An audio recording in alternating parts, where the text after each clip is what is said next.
తెలంగాణ రాష్ట్రంలో స్థానిక సంస్థల ఎన్నికల్లో బీసీలకి కేటాయించినటువంటి 42% బీసీ రిజర్వేషన్లు అమలు కాని నేపథ్యంలో బీసీ జేఏసీ ఏర్పడి ఈ యొక్క బంద్కు పిలుపునిచ్చినటువంటి పరిస్థితులు ఈరోజు తెలంగాణలో నెలకొని ఉన్నాయి.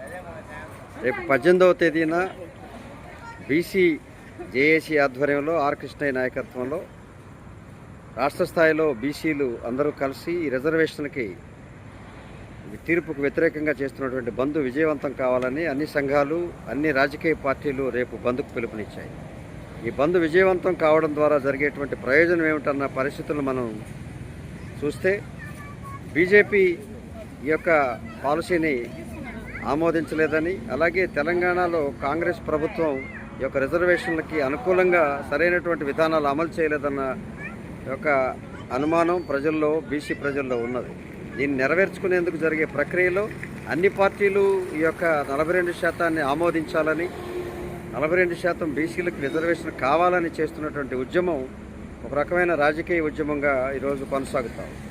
42% ఎవరైతే ఒక ప్రొసీజర్ని ఫాలో కాకుండా బూచిగా చూపించారో, అలాగే 42% బీజేపీ ప్రభుత్వం ఎందుకు అంగీకరించలేదో చూస్తే ఈ యొక్క బీసీ ఉద్యమం, బీసీ రేపు చేసేటువంటి రాష్ట్ర బంద్ యొక్క పరిస్థితి ఎంత మేరకు ఇది వాస్తవమో మనకందరికీ అర్థమవుతాం.